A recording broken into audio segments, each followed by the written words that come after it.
Hello everyone, so today I wanted to dedicate this guide to the divine consciousness that started this all in the first place. Um, this is in dedication. So I wrote down a few things about this. I'm going to try to do it all in one take, but um, it's still a improv thing, just letting my thoughts flow. Um, but there is a script that I made to make sure that this goes around as orderly as possible. So first, we're going to start off with the base fundamentals for Guardian. Then we're going to go just in the same way of the thing there. We're going to go Steel Guard, Whirlwind, Winds of Salvation, and then we're going to go into the guard counters. So this guide, I'm going to try to be as brief as possible. Nightreign is currently, as we're recording this, we're almost on the anniversary, which will be on the 30th. And yeah, so basic fundamentals of Guardian.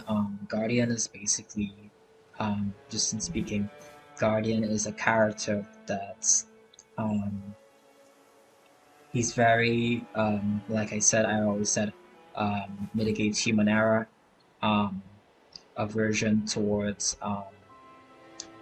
aversion towards errors, in general. Um, and you can say that that is basically what the Souls formula is based around. Um, it's something that ever since Dark Souls, ever since and you can go on to Demon Souls, Dark Souls, Bloodborne, Sekiro.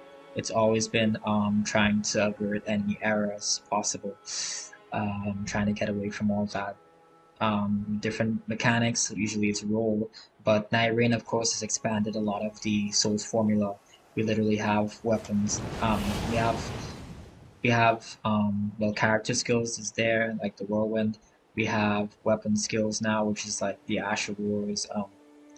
But that was always considered weapon arts in like Dark Souls, so just took on the form of the name Asher War in Elden Ring and moving forward. So basically, but yeah, those are the same thing. Asher War and weapon art, the same thing. Just weapon art is a lot of older name because it's in Dark Souls. But yeah, so alright, let's begin with the basic fundamentals.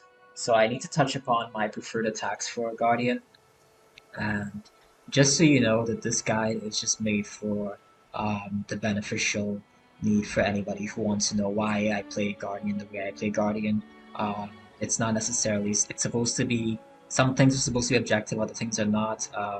If you um, are somebody who just gets like if you have issues with anything I say about the character, that's totally fine. You can click off this video, you can dislike it, you can comment whatever bad things you have to say about it, that's totally fine. It's just how I want to play the character. Um, we have here the relic build that I did a video on this already, so if you want you can check it out. Just search for it on the channel. Why I explain why I use these particular relics. It's not hack relics, it's just like relics I found that thing. So not some things can be more optimized, but it's okay. Um, but yeah, I know there are some things that people will disagree with on this, but this is just how I like to play character. It's very risk averse way of playing Guardian. So let's begin. Um, Basic fundamentals. I have preferred attacks. Okay, so preferred attacks. What I mean by that is, for example, there are some attacks that I do not use with Guardian much at all.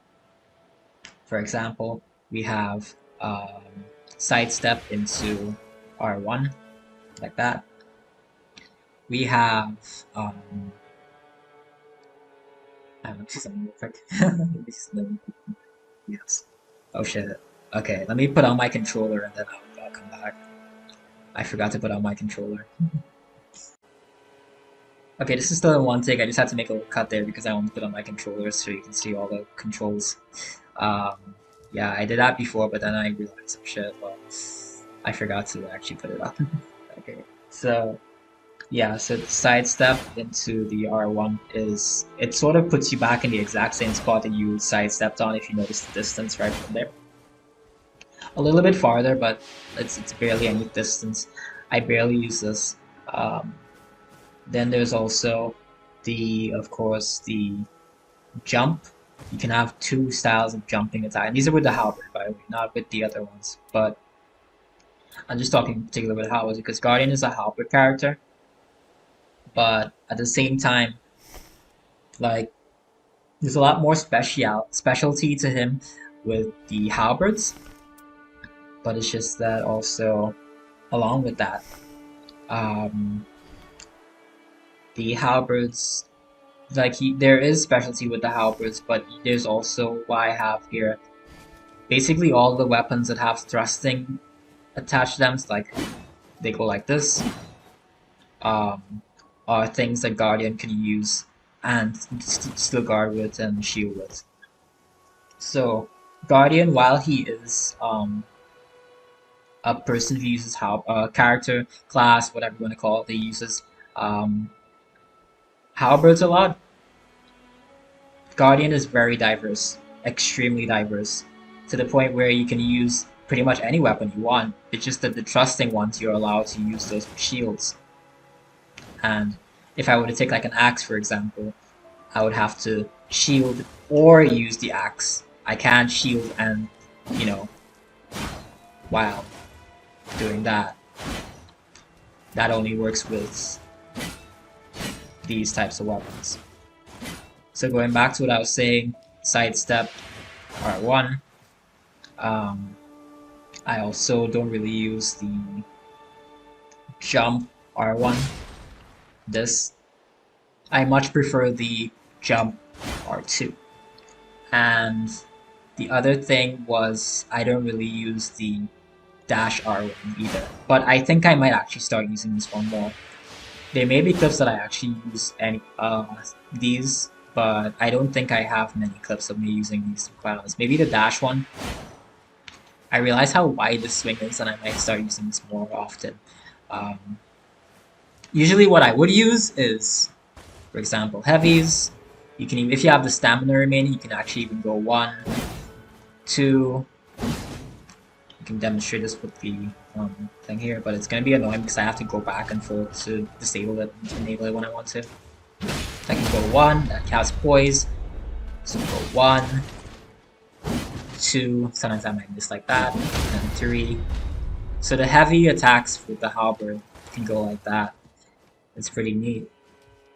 As long as you have the stamina, it's kind of a mix-up, honestly, but of course you might have the poise, and I might get poise broken. It's something that, yeah, you have to gauge on that.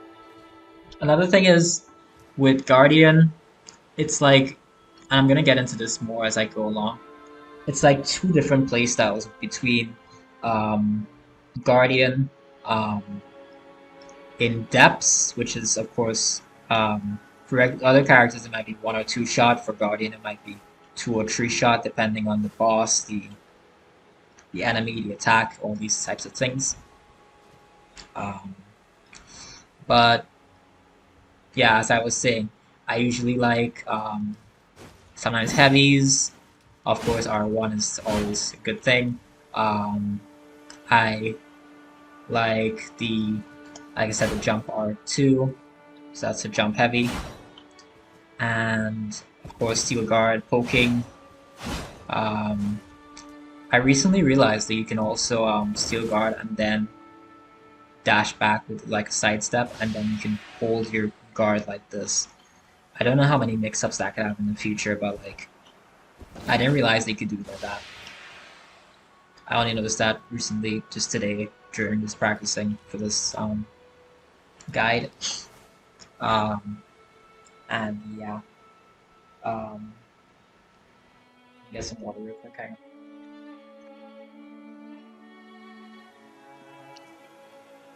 on. Okay.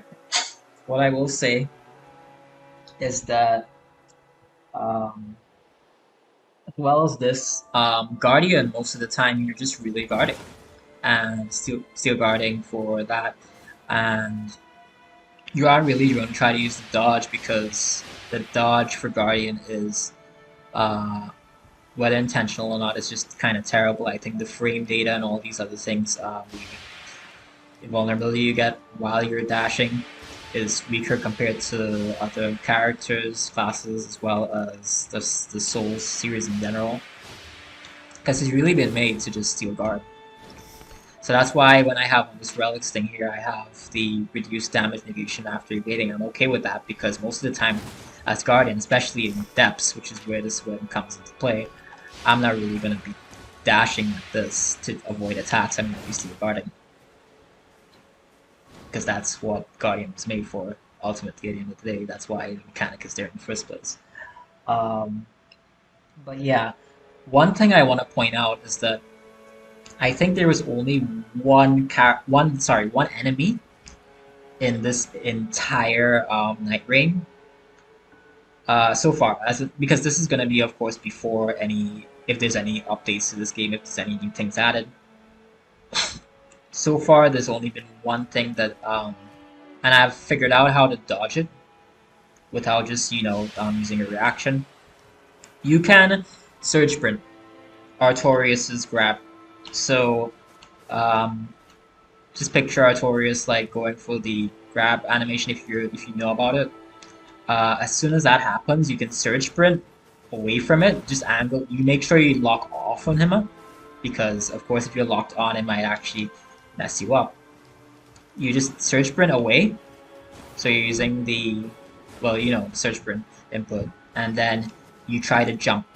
You jump, and then you avoid it. And then you surge sprint away again for the second time because it's going to use the second time, and you jump. So you're doing that as soon as possible. And that will work universally, I think, with all characters as far as I'm aware. I've tested on Guardian only, but I'm pretty sure if since the surge sprints are universal, it might work with every character.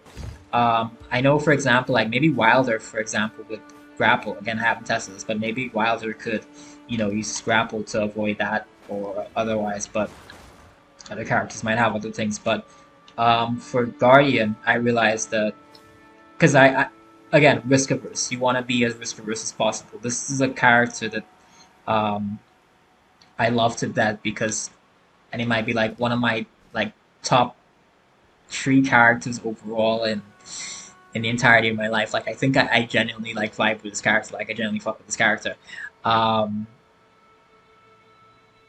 But again, you can do whatever you want. It's just a matter of me trying to give advice or tips or whatever the fuck you want to call it. Do whatever you want. If you don't vibe with my vibe, just click out the video. It's totally fine. But yeah, basically, that's a way I found to avoid Artoid. Because what happens with that, right, is that if you were to try to steal, of course you don't not trying to steal guard or grab. You never try to steal guard or grab because the grab is just made to go away from your shield. But at the same time, you're not gonna guard it. And at the same time, if you were to like, if you were to space it, because what happens with that, why am I mentioning that grab in particular, is that it has some AoE damage to it.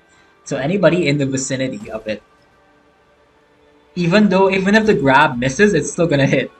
That's a very interesting thing about, and he's gonna does it twice. So he's gonna do it once, and then even if you have to get away, basically is what I'm trying to say. It's a very interesting grab because usually the grabs don't have any AoE damage. But that one, as soon as the sword plunges into the ground, as far as I can remember, it's going to do AoE damage. That's why I'm mentioning that one in particular. Just surge sprint away and jump. Surge sprint away and jump, and then you should be fine. Alright, so let's go on to the Seal Guard. All of these ones are basically simple. You just have to...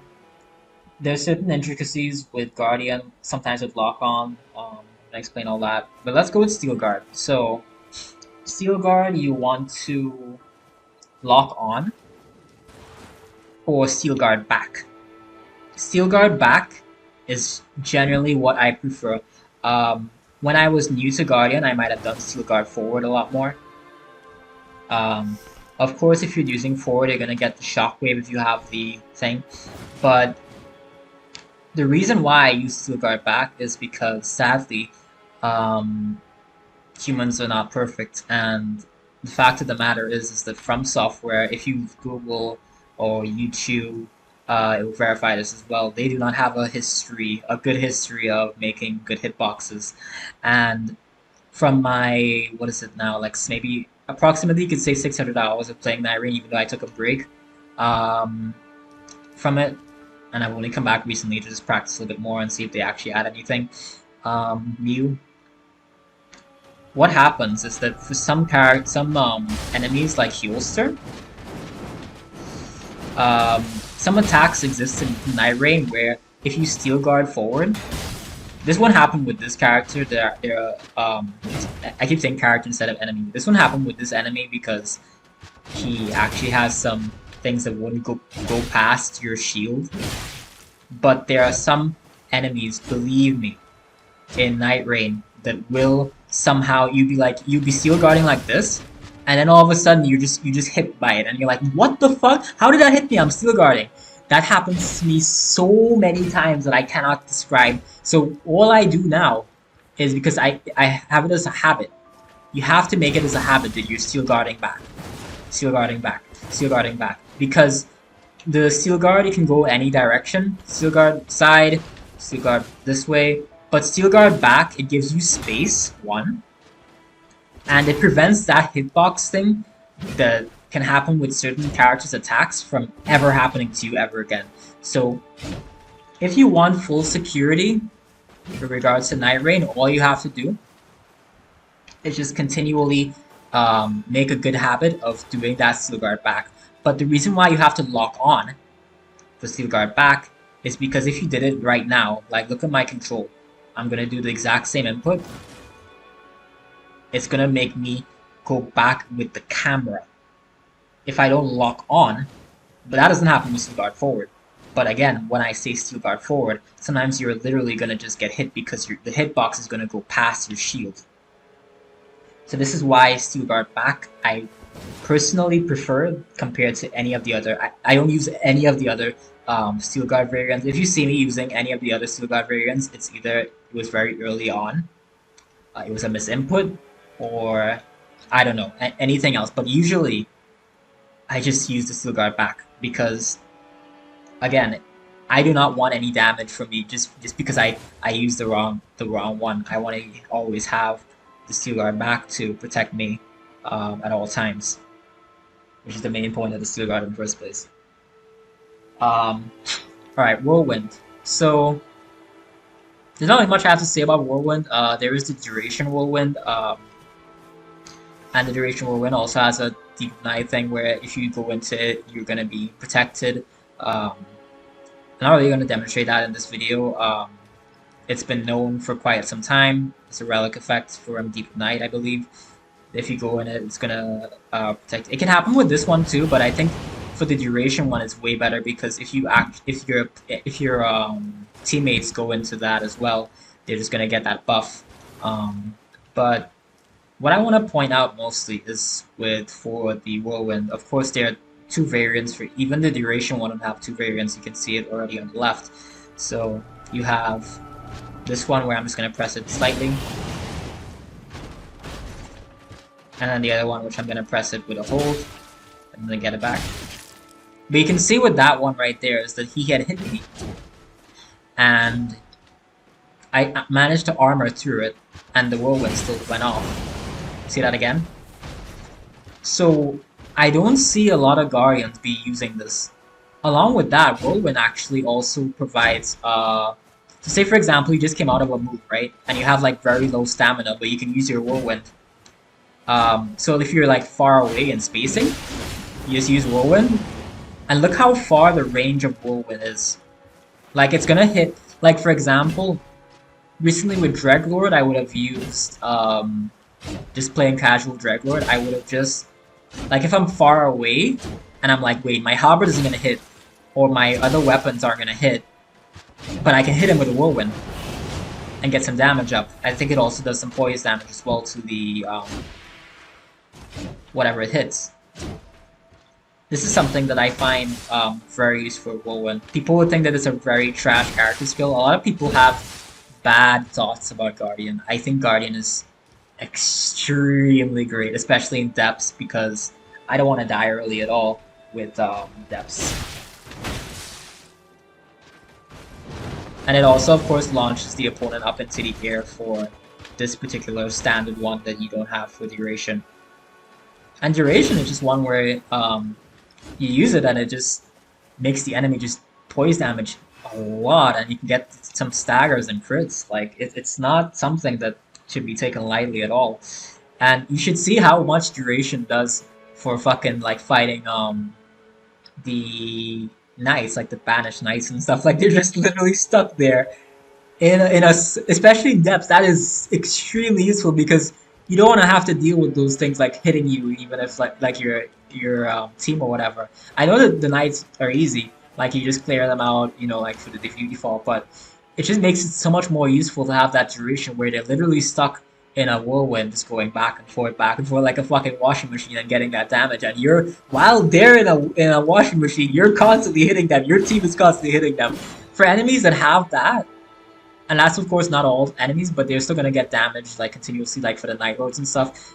But for enemies that just sit stuck in the whirlwind like that, it's so amazing for the duration. So both versions of whirlwind are really really good. I just like sometimes I just can't you can include it with the relics. Otherwise, I'd have it here right now. But sometimes you just can't include it with the relic build you're doing. So instead, you have to just work with the standard.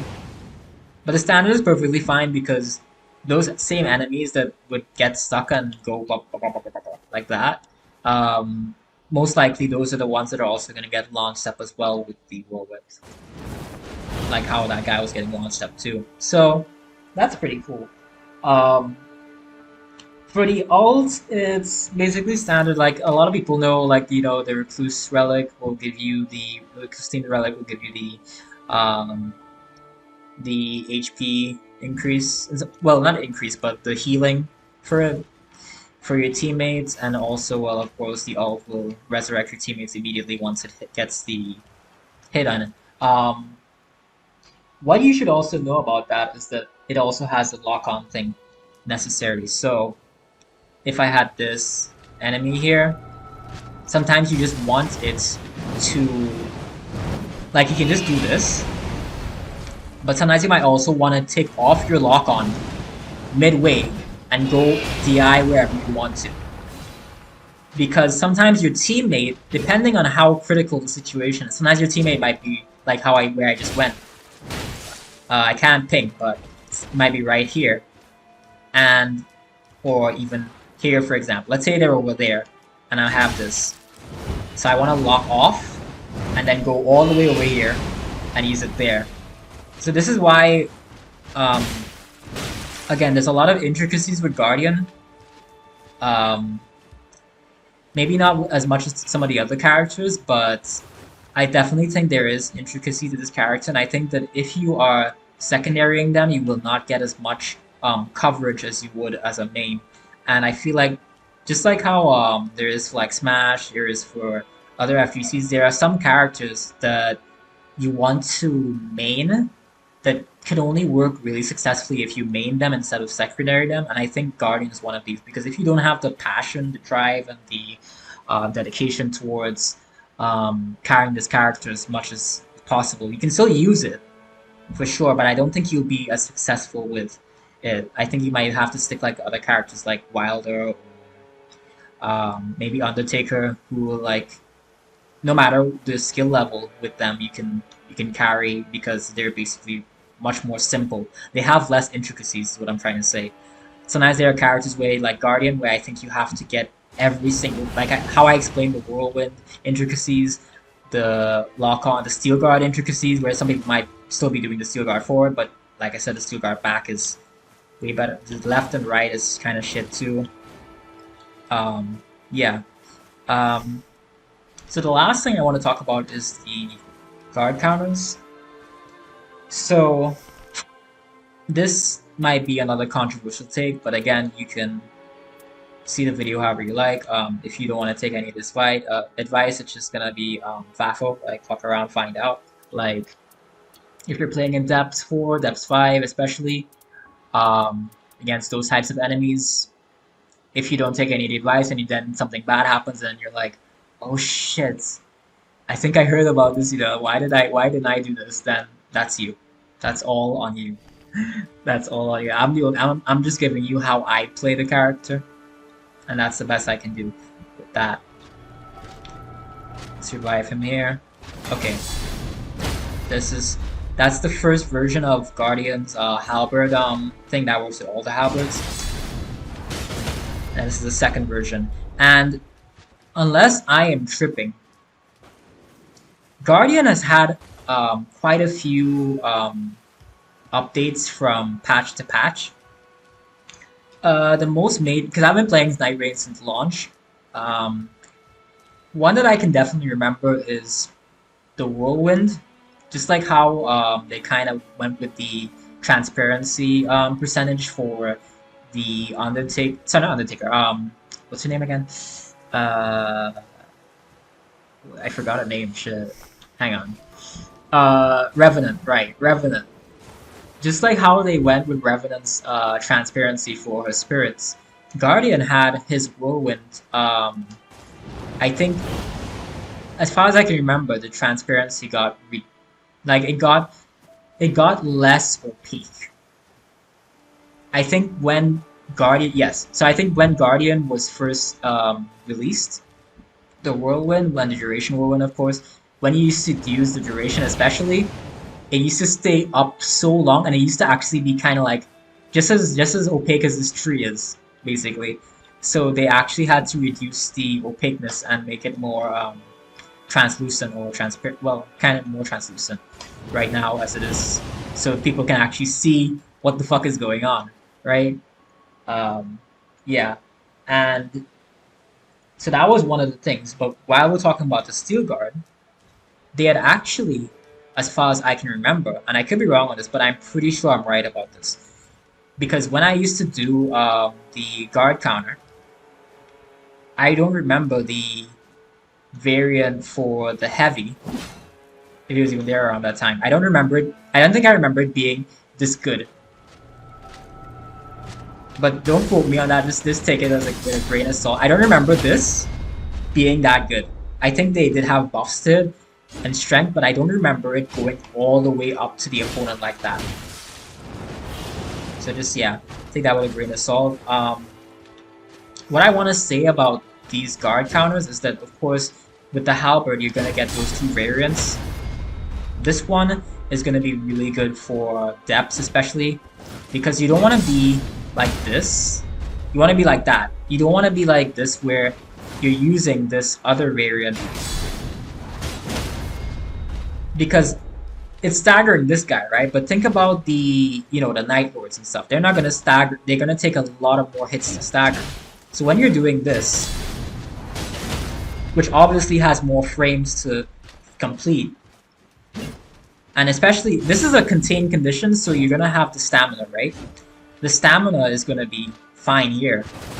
But when you're in a real match, like, you are going to have it where you're going to have limited stamina, and your stamina might actually be depleted. So say, for example, you were going to use your guard here, and then you go all the way with that long distance one, and then you're out of stamina. You are completely vulnerable towards any hit towards the Night Lord that's going to come towards you. Like, it's not even funny. And this is why I kind of, like, guard counters, I find, for Guardian are very situational, especially in depths. Like regular, you can just fuck around with the guard counters. It's totally fine. But unless you have, like, a guard counter build, like, and you actually live with the guard counters, like, and you know how you can trade, but like I said, with depths, you're basically getting killed in, like, 2 or 3 hits. Sometimes it's not even that. Sometimes Guardian can even be one-shot by certain attacks from the Night Lords. So you're gonna have to literally gauge with how you want to use your guard counters. And like I said, for regular Nightreign, which is not depths, 4 and 5 and stuff, it's totally fine. Like, you can just guard counter away. Usually some of the enemies wouldn't really do that much damage to you in the first place. But when it's scaled up with Deep of Night, you have to be very careful about when you're guard countering. You can't just throw out guard counters like, let me guard counter. Let me guard counter. Let me guard counter, bro. Let me guard counter. Let me spam the buttons. Like, you cannot. Like, you cannot do that when you're in Deep of Night, because you literally just find yourself dying. Like that's why Guardian. That's why I said again, you have to be really interested in Guardian. If you think Guardian is just this character that's gonna be guard counter, and what's the other thing? Like just spam steel guard whenever, spam steel guard forward, step steel guard forward. Like it's not. And you saw this here that I used the steel guard forward and I got hit because I was facing that way. That's not the hitboxing I was talking about, but yeah, you can't. You cannot. I can't stress this enough, honestly. You can't just guard counter willy-nilly in Deep of Night. Guardian and regular and Guardian and Deep of Night are like they're fundamentally the same thing. You're basically this guy who's a tank and also still guarding a lot. But at the same time, you have to be way more careful with Guardian and Deep than any other Guardian, like the regular, when you're playing regular mode. Like, it's not even funny. So like, regular and Everdarks is totally fine, you can guard counter as much as possible. But every time you're guard counting in Deep of Night, you have to gauge your, like, am I gonna die? Is this, should I, like, there are some people who have, I'm sure, have memorized all the Night Lords and stuff, and they're much more capable of deciding, okay, this is a free hit. But say, for example, you're not one of those people that has memorized every single move, every single Night Lord, and also, you know, your stamina. You have to gauge your stamina as well. All these things combined, you may not want to just draw guard counters willy-nilly, because sometimes you might just want to just guard, seal guard, and then try out some R1s. There's nothing wrong with that. If you just want to guard counter all the time, then they would have just made a game.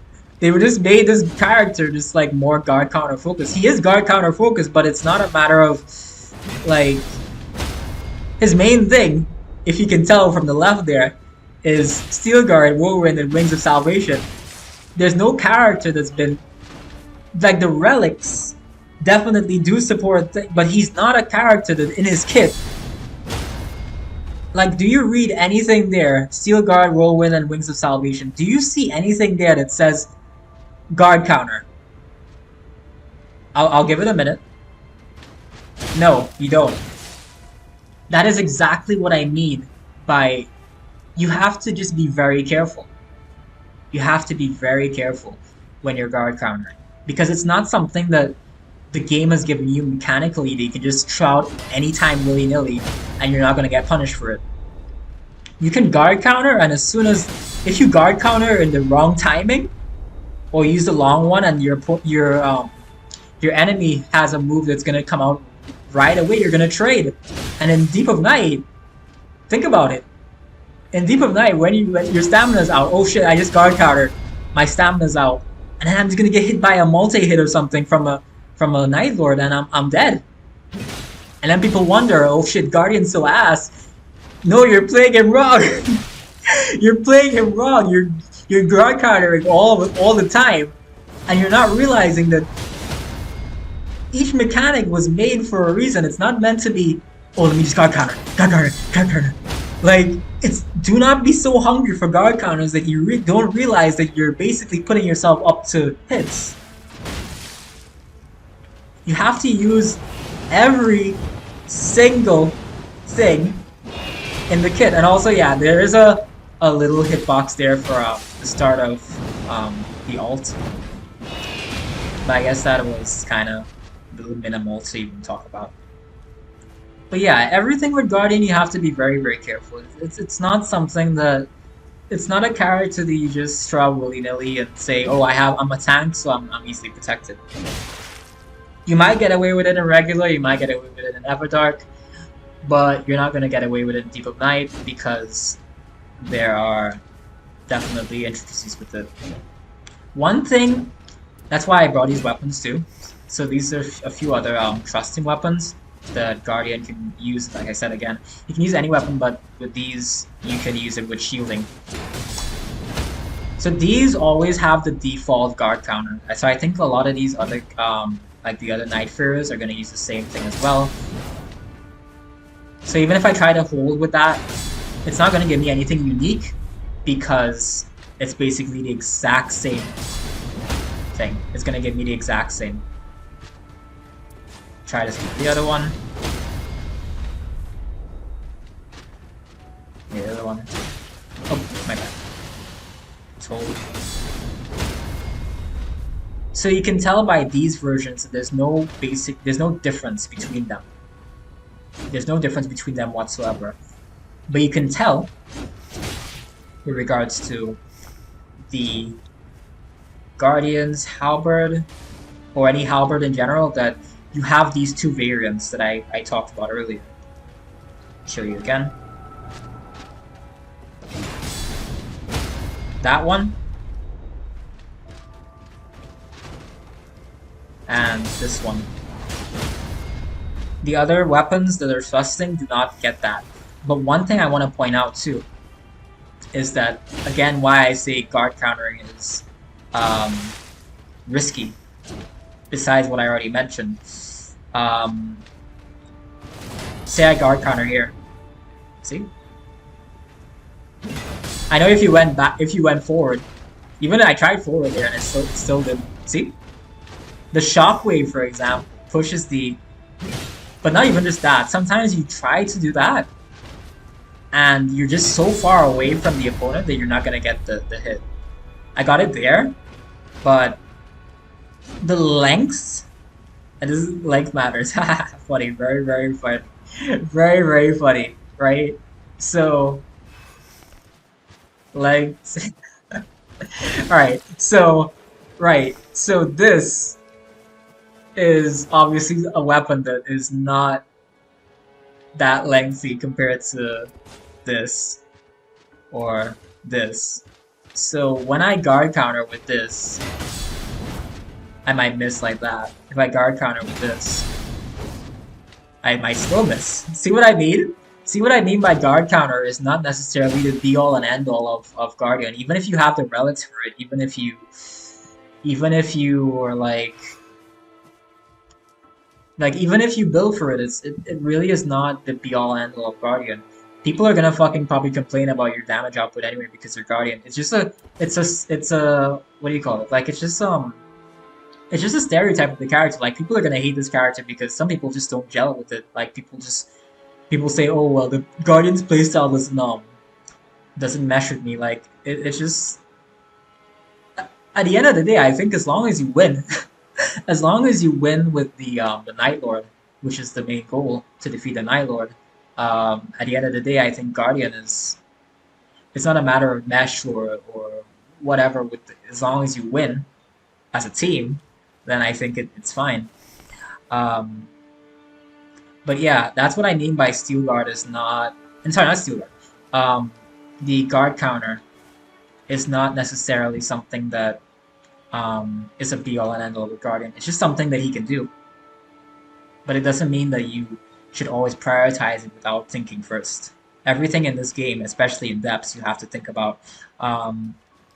There are times, however, though, because of course one single mistake or two, or sometimes it even gets to three, one or two mistakes can lead to your character death, and if they lead to your character death, your your teammates will have to come and revive you.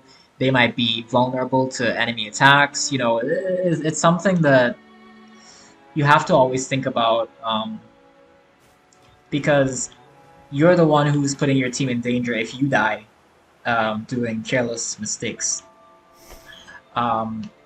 So I think that's basically all I had to touch upon. Of course, as I was saying with the dormant powers, there are some dormant powers too that will complement Guardian's guard counter if you want to get those. Otherwise, there's also the relics that will complement that as well.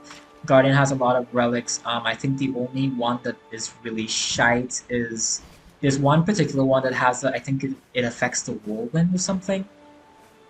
I haven't seen that one in a very long time, but I think that one is just. Let me see if I can find it while I'm doing this video. My Guardian's bloodied from all the fighting. Let me try to look it up. I haven't used this in such a long time. Let's see here. So let's see. It's this one. Guardian creates whirlwind when charging halberd attacks. That is genuinely one of the most dog shit relics I've ever seen in my entire life. I have never used that thing in my entire life, and I think if you're using it, it's just, again, do what you want, but I don't think that's a good relic at all. Every single one besides that, I think, except for maybe these, I haven't really judged these too much, but I think this is kind of asked because why would you want to reduce figure with the character who has the highest figure in the game, like the base figure?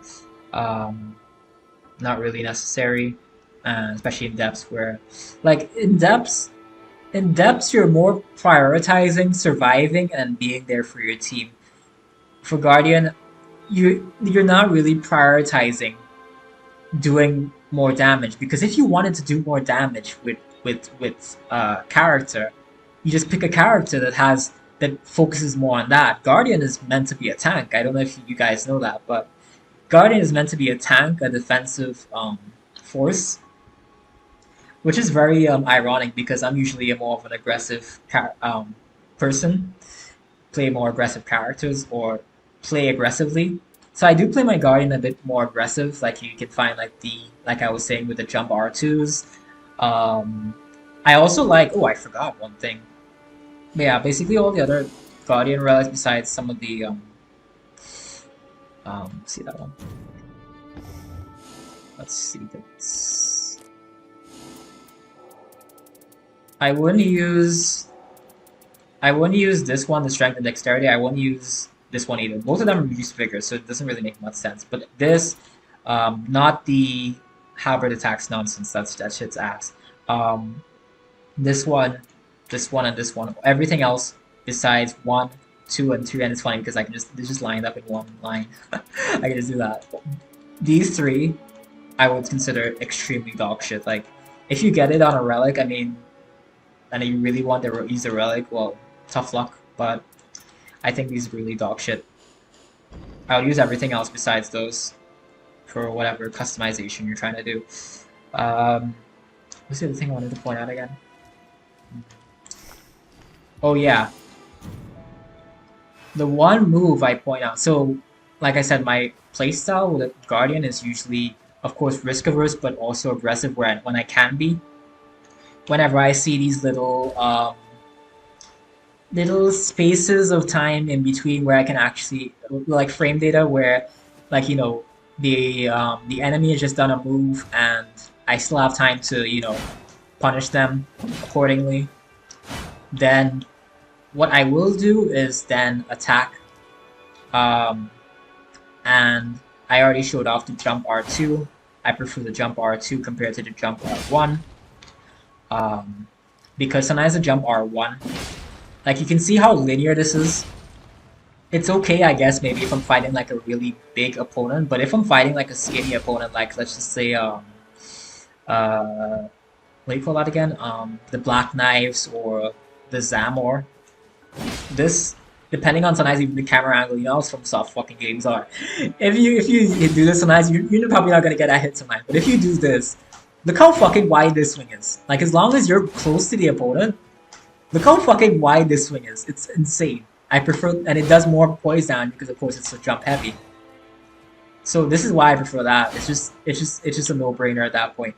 But there's one move I forgot to mention that suits my aggressive playstyle for Guardian. I think you might see me use this a lot. If you watch my clips and all that, it's this. It's the running R2. This, I guess, is okay to running R1 as well, but again, when you play, there's barely frame difference between this and this. So maybe it does have some stamina difference, but I've never really felt it. I definitely prefer this. Look how brutal this thing looks, and probably also feels to the enemy in terms of probably staggering. This, compared to this, is, in my opinion, a no-brainer.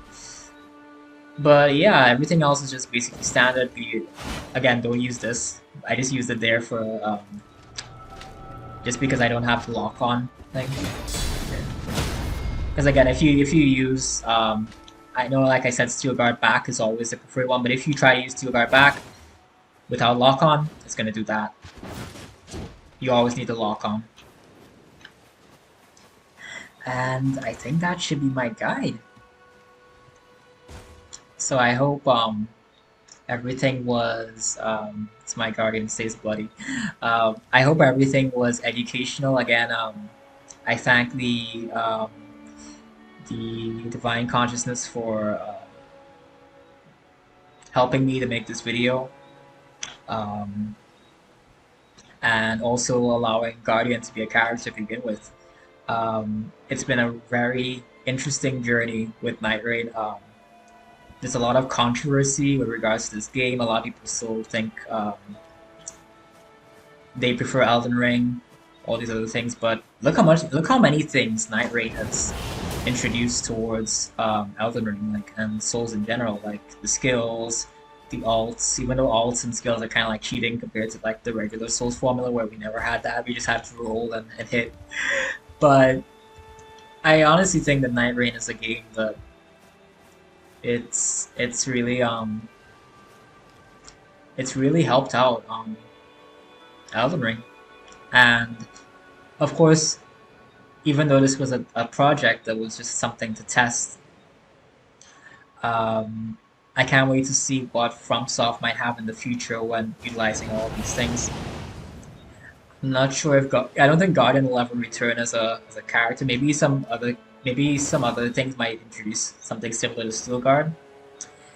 But you know, um, there's also, of course, I could have mentioned the certain weapon arts or well Ash of Wars that work well with Guardian. Of course, you have the Holy Ground, you know, Barricade, Shields. But at the end of the day, those things are pretty basic. You'll figure that out on your own. And that's all I have for mention with this video. Thank you for watching. I will see you later. I'm just tempted to run off here and die. To just cleanse myself of also all that blood, even though it looked kind of nice. Alright, that's the end of this video. Thank you for watching, and goodbye.